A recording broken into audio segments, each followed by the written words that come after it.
दोस्तों फिर एक बार स्वागत करते हैं आपका हमारे यूट्यूब चैनल के अंदर। वीडियो में आगे बढ़ने से पहले मैं नए दोस्तों से कहूँगा कि चैनल को सब्सक्राइब करके लाइक और ज़्यादा से ज़्यादा शेयर कर दीजिएगा। आज हम बात करेंगे दोस्तों कांग्रेस, भारतीय जनता पार्टी, आम आदमी पार्टी और दीगर दूसरी पार्टियों के एग्जिट पोल के बारे में। सबसे पहले मैं आपको बता दूं कि गुजरात विधानसभा चुनाव ख़त्म हो चुके हैं और उनका फाइनल रिजल्ट हमको सभी को 8 तारीख को बेसब्री से इंतज़ार है। 8 तारीख को वो आने वाला है। दोस्तों मैं आपको बता दूं कि अब यहाँ पर से अगर बात की जाए तो कुछ भी बचा नहीं है, लेकिन एक चीज़ है जो सबसे इम्पॉर्टेंट चीज़ है और वो है एग्ज़िट पोल। एग्ज़िट पोल की अगर बात की जाए तो हम आपको बता दूं कि गुजरात के 4 बड़े हिस्से होते हैं। वैसे अगर एडमिनिस्ट्रेटिव लेवल पे अगर बात करें तो गुजरात के 5 हिस्से हैं, जिसमें सबसे बड़ा हिस्सा सौराष्ट्र आता है। दूसरा लुक में और जगह के अंदर रकबे के हिसाब से दूसरा बड़ा हिस्सा कच्छ का आता है, लेकिन ज़िले के हिसाब से अगर देखा जाए तो बड़ा ज़िला गुजरात का कच्छ ही है। दूसरी बात आते हैं उत्तरी गुजरात, दक्षिणी गुजरात और बीच का एरिया का नाम आता है सेंट्रल गुजरात। तो इस तरह से जो है तो गुजरात के 4-5 हिस्से होते हैं एडमिनिस्ट्रेटिव लेवल पे, लेकिन अगर पॉलिटिकल लेवल पे देखा जाए तो 4 ही हिस्से उसके बनाए जाते हैं, जिसमें से सौराष्ट्र एक है, मध्य गुजरात एक है, साउथ का गुजरात एक है जिसको हम दक्षिणी गुजरात, और उत्तरी गुजरात। यहाँ पर अगर बात की जाए तो सौराष्ट्र की हम सबसे पहले बात करेंगे। 54 विधानसभा सीटें यहाँ आती हैं। 54 विधानसभा सीटों की अगर बात करें तो मैं आपको बता दूं कि ये बहुत ज़्यादा जिस तरह हम कह सकते हैं कि वोलेटाइल एरिया है। यहाँ पर पिछले विधानसभा चुनाव की अगर बात की जाए तो काफ़ी अच्छा जो है तो कांग्रेस पार्टी ने अच्छा संघर्ष किया था सौराष्ट्र के अंदर, लेकिन अब जो है तो यहाँ पर कांग्रेस पार्टी काफ़ी फिसड्डी साबित हुई है। काफ़ी गिरता हुआ वर्चस्व उनका यहाँ पर देखने को मिला है, क्योंकि मैं आपको बता दूं कि उन एरियाज़ के ऊपर जहाँ पर जो तो कांग्रेस पार्टी की पकड़ हुआ करती थी, वहाँ पर जो तो मैं आपको बता दूं कि भारतीय जनता पार्टी ने बहुत ज़्यादा मेहनत की और कांग्रेस पार्टी इंटरनल घमासान की वजह से यहाँ पर मुझे लगता है कि वो पिट गई है। तो दोस्तों यहाँ पर मैं आपको बता दूं, सौराष्ट्र की ज़्यादा टाइम वेस्ट ना करते हुए, सौराष्ट्र के अंदर 54 सीटें आती हैं और भारतीय जनता पार्टी यहाँ पर 35 से 36 सीटों के ऊपर कब्जा जमाते हुए नज़र आ रही है। ये सबसे बड़ा जो तो अनुमान है। मैं आपको बता दूं कि भारतीय जनता पार्टी अगर सौराष्ट्र के ऊपर अगर कब्जा जमाने में कामयाब हो जाती है तो ये बात साफ जाहिर करती है कि दूसरी जगहों पर जो तो कांग्रेस का पतन हो चुका है और कांग्रेस यहाँ पर जीत दर्ज नहीं कर पाएगी। तो दोस्तों यहाँ पर कांग्रेस पार्टी की अगर बात की जाए तो यहाँ पर 12 से 13 सीटें कांग्रेस पार्टी जो तो यहाँ पर हासिल कर रही हैं। आम आदमी पार्टी को यहाँ पर इतनी ज़्यादा सीटें नहीं मिली है, 2 से 4 सीटें इनको यहाँ मिल रही है। लेकिन सबसे बड़ी बात यह कि आम आदमी पार्टी ने एक बहुत बड़ा काम यहाँ पर किया है। जो सेक्युलर मुस्लिम वोट था उसको पूरी तरह से डिवाइड करके यहाँ पर उन्होंने रख दिया है और अब जो है तो सीधी तौर पर जो तो भारतीय जनता पार्टी के हाथ में सौराष्ट्र जा चुका है। इसमें कोई दो राय नहीं है कि आम आदमी पार्टी ने यहाँ पर अच्छी तरह से वोट काट कर जो तो भारतीय जनता पार्टी का रास्ता साफ किया है। दूसरी तरफ अगर बात की जाए तो मैं आपको बता दूं कि मध्य गुजरात आता है। मध्य गुजरात की अगर बात की जाए तो मैं आपको बता दूं कि मध्य गुजरात के अंदर अगर देखा जाए तो 61 सीटें आती है, 61 विधानसभा सीटें आती हैं। यहाँ पर बहुत सारी पार्टियों ने जो तो दमखम दिखाया। यहाँ पर अगर चुनावी पार्टियों की अगर बात की जाए तो यहाँ पर दोस्तों मैं आपको बता दूं सौराष्ट्र से ज़्यादा सीटें, 16 से ज़्यादा पार्टियाँ यहाँ पर जो तो चुनाव लड़ी थी, जिसमें बहुजन समाजवादी पार्टी है, ऑल इंडिया मजलिस इत्तेहादुल मुस्लिमीन है, भारतीय ट्रिबल पार्टी है, एनसीपी है, कांग्रेस पार्टी है, आम आदमी पार्टी है और भारतीय जनता पार्टी एक प्रमुख लेवल पे यहाँ पर हम कह सकते हैं। 61 सीटें यहाँ पर आती हैं और सबसे ज़्यादा सीटें अब की बार जो तो यहाँ पर हासिल करने का काम किसी भी तरह से जो तो सत्ता हासिल करने की सोच रखने वाली भारतीय जनता पार्टी ने यहाँ पर किया है। तो दोस्तों मैं आपको बता दूं कि पिछली दफ़ा यहाँ पर अगर बात की जाए गुजरात के मध्य की, तो यहाँ पर भारतीय जनता पार्टी ने इतना अच्छा काम किया था कि यहाँ पर दोस्तों ने ज़्यादा से ज़्यादा सीटें मिली थी। तो यहाँ पर दोस्तों मैं आपको बता दूं कि मध्य गुजरात और सौराष्ट्र के ऊपर भारतीय जनता पार्टी ने इस बार काफ़ी जमकर मेहनत की है और इसी मेहनत का नतीजा स्वरूप यही नज़र आता है कि यहाँ पर जो तो वो एक बड़े वोट ऑफ मार्जिन के साथ जीत दर्ज करते हुए नज़र आ रही है।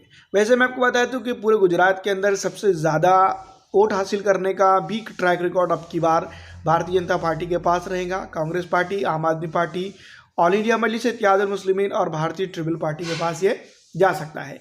बहुजन समाजवादी पार्टी बहुत नीचे है, लेकिन बहुजन समाजवादी पार्टी ने सम्मानजनक वोट यहाँ पर हासिल करते हुए वो नज़र आ रही है।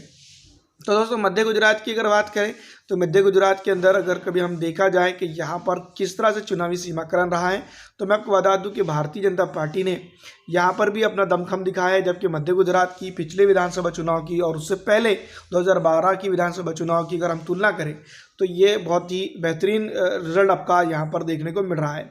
तो 61 सीटें आती हैं दोस्तों यहाँ पर, तो 35 से 36 सीटों के ऊपर यहाँ पर जो तो मैं आपको बता दूं कि भारतीय जनता पार्टी जीत दर्ज कर रही है। लगभग आधी से ज़्यादा सीटें जो तो भारतीय जनता पार्टी के खेमे में यहाँ जा रही है। सबसे ज़्यादा नुकसान जो तो आम आदमी पार्टी ने कांग्रेस पार्टी का यहाँ किया है। कांग्रेस को यहाँ पर ज़्यादा वोट सीटें मिल रही थी अब की बार नज़दीकी आउट ऑफ मार्जिन की वजह से। पिछली दफ़ा भी जो तो मैं आपको बता दूं कि मध्य गुजरात के अंदर बहुत सारी सीटें कांग्रेस ने अपने नाम की थी। अब की बार वो सीटें जो तो कहीं ना कहीं वो हारते हुए नज़र आ रही हैं। तो ये चीज़ें हैं जिस तरह से मैं आपको बता दूं कि कांग्रेस पार्टी के लिए राहु केतु का काम जिस तरह से होता हुआ यहाँ पर नज़र आ रहा है वो बहुत ज़्यादा तकलीफ देह है। आम आदमी पार्टी के नेताओं ने यहाँ पर जो तो प्रचार बहुत धुआंधार किया। मीडिया का खास करके रोल इसमें ये रहा कि मीडिया ने जो तो भारतीय जनता पार्टी के सामने सबसे बड़ा रोल प्ले मॉडल के तौर पर अगर देखा जाए तो आम आदमी पार्टी को बताया। लेकिन आम आदमी पार्टी का जो रेवड़ी कल्चर था, फ्री की रेवड़ी, शुरुआत में हम कह रहे थे कि ये जो मैजिक है वो नहीं चलेगा, लेकिन बहुत सारे लोग कमेंट करते थे कि ये किधर की बात कर रहे हो। तो दोस्तों ये अब समझ में आ रहा है कि आम आदमी पार्टी ने 2 से 4 सीटें मध्य गुजरात के अंदर वो हासिल करते हुए नजर आ रही है। तो दोस्तों यहाँ पर जो है तो 40 से के जायद सीटें जो तो इन्हीं लोगों के अंदर डिवाइड हो जाती हैं। भारतीय ट्रिपल पार्टी यहाँ पर हासिल कर रही है। ऑल इंडिया मजलिस इत्तेहादुल मुस्लिमीन 2 से 3 सीटें यहाँ पर हासिल करते हुए नज़र आ रही है और कांग्रेस पार्टी के खेमे में 10 से 12 सीटें जाते हुए नज़र आ रही है। और मैं आपको बता दूं कि 61 सीटों में से 12 सीटें हासिल करना कांग्रेस पार्टी के लिए एक बहुत बड़ी जो तो एक शर्मनाक बात भी हो सकती है। वैसे तो मैं आपको बता दूं कि कांग्रेस पार्टी यहाँ पर अच्छा परफॉर्मेंस करने की कोशिश तो उन्होंने की थी, लेकिन ये जो चीज़ें हैं जिस तरह से हुई है वो चुनावी सीमाकरण को लगभग पूरी तरह से इन्होंने ये जगह पर मैं आपको बता दूं कि बदल कर रख दिया गया है। दोस्तों अगला बहुत बड़ा पार्ट जो गुजरात का आता है उसके ऊपर हम बात करेंगे उत्तरी और दक्षिणी गुजरात। उत्तरी गुजरात और दक्षिणी गुजरात के अंदर अगर बात की जाए तो काफ़ी अच्छा जो है तो चुनावी माहौल इस बार रहा।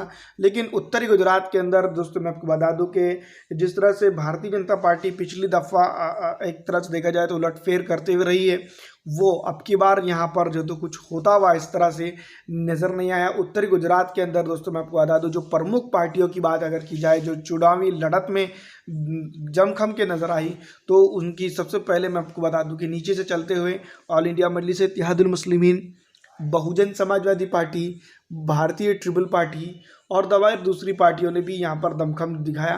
लेकिन कांग्रेस और भारतीय जनता पार्टी के बीच में ही दोस्तों यहाँ पर जो तो बहुत ही बेहतरीन तरीके से चकल्लस देखने को मिली है, मुकाबला देखने को मिला है। अब यहाँ पर मैं आपको बता दूं कि कितनी सीटें किसके खेमे में गई हैं, तो यहाँ पर दोस्तों थोड़ा सा ये सोचने की और समझने की ज़रूरत है कि गुजरात के जो उत्तरी गुजरात है जिसको हम कह सकते हैं जो 32 सीटों में से मैं आपको बता दूं कि 18 से 20 सीटों के करीब करीब भारतीय जनता पार्टी को चकमा देकर कांग्रेस पार्टी यहाँ पर निकालने में कामयाब हुई है।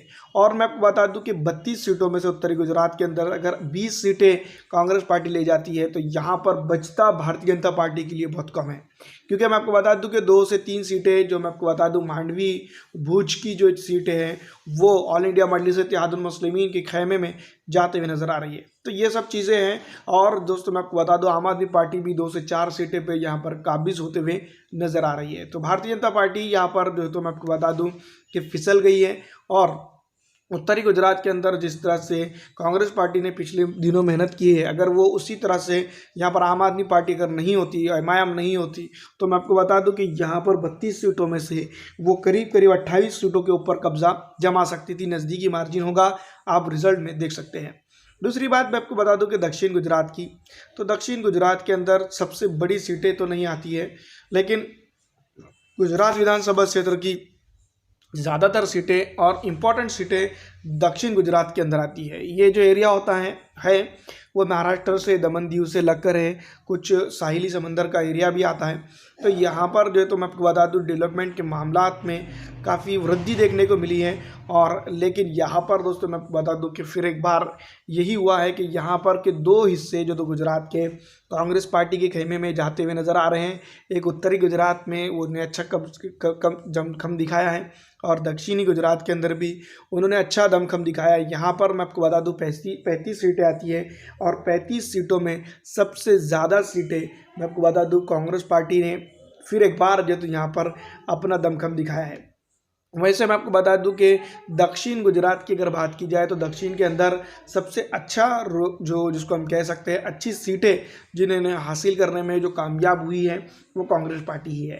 तो कांग्रेस पार्टी की अगर बात करें तो मैं आपको बता दूं कि यहाँ पर 35 में से 17 से 18 सीटें जो तो कांग्रेस पार्टी हासिल कर रही हैं। और मैं आपको बता दूं कि आम आदमी पार्टी और दूसरी दिगर पार्टियाँ यहाँ पर जो तो बाकी की सीटों पर अच्छा परफॉर्मेंस उन्होंने किया है। लेकिन सबसे बेहतरीन बात अगर की जाए और समझी जाए तो मैं आपको बता दूं कि सीधी तौर पर यहाँ पर यानी कि कांग्रेस पार्टी किंग बनकर साबित तो ज़रूर हुई है। लेकिन दक्षिण में मैं आपको बता दूं कि गुजरात के 35 सीटें में से उनके पास इतनी सीटें आई है। कांग्रेस की जो तो यहाँ पर चमक धमक इस बार देखने को मिली है। भारतीय जनता पार्टी की अगर बात की जाए तो कुल मिलाकर पूरे गुजरात के ऊपर अगर देखा जाए सौराष्ट्र, मध्य गुजरात और जो कच्छ भुज के एरियाज़ है, उत्तरी गुजरात जिसको हम कह सकते हैं, इन जगहों में ही उनकी सत्ता जो है तो डगमगा चुकी है। यहाँ पर उनकी भी सत्ता नहीं बन रही है।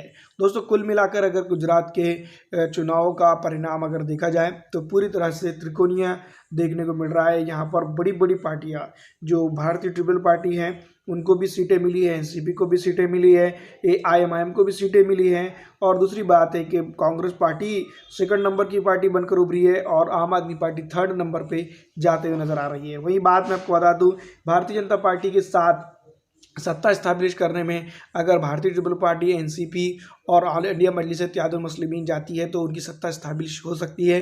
अन्यथा तो कांग्रेस के साथ अगर आम आदमी पार्टी, MIM, BTP और एनसीपी जाती है तो यहाँ पर उनकी सत्ता भी बन सकती है। लेकिन ये कब तक स्टेबल रहेंगी इसके ऊपर जो तो कई एक सवाल या निशान खड़े होते हैं। फिलहाल दोस्तों मैं आपको बता दूं कि गुजरात की सत्ता पे कंप्लीटली कोई भी काबिज नहीं हो रहा है। ये बात आप जो तो 8 दिसंबर को लगातार नतीजों के अंदर देख सकते हैं। फिलहाल दोस्तों इस वीडियो में इतना ही। अगर अच्छी लगती है तो इसको लाइक और ज़्यादा से ज़्यादा शेयर कर दीजिएगा।